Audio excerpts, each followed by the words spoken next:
neza ndabona uyamuye ku rugendo.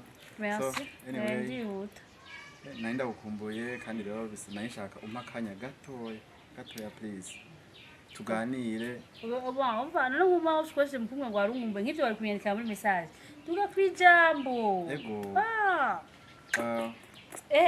Fafa. Ego ntana. Fafa. Nari maze iminsi niyumvira ukuntu twovugana kuko puisque nguma ndakubona. Biranduhisha umutima.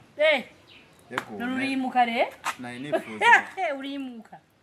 Nari nifuza umuntu yo Bafite ndarushe vraiment. Yego. Umutima wanje urarushe. Urarushe umutima warushe. Donc ukora akazi nyabaki. Ukora akazi nyabaki. No, sinashatse gusigura kuruha. Uragenda wivuze bwana mama. No fera gatskoka yishego. Agenda wivuze. Birashobora kuba. Kandi mama rero kandi rero wewe bwana wanyu n'umuganga ngo nta muvuga utwomega iwa genda wivuze none urwara ruhiriki. Fafa. Ushobora kuba utantahuye ivyo ndiko ndavuga. Umva ndakubwire nturindire ngo ukubitwe na ntuze na bariya vest. Nabajere sigeze zimaze ibica ngo kini biki. Urazi ko nigiye ibintu vya ekonomi.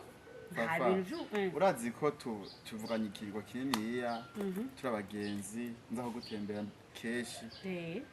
Rero sinifuza ko twoguma muri mu ntuze yazaho gutembera byonyene. Ufite hari ndanifuza ko mu bantu bonduhura. Yego Jesse Ndoga. Mu banduhura wo bamwe. Jesse Ndoga muramuzi Jesse Ndoga. Kuko bakuruhura ibyo bako bamukirundi impunze kuma kuruhura najye umuntu abagira afe ukaca muhohosha nyene ubu muruhuwe sinzi rero bivyo kurura Jesse Ndoga sinica mama.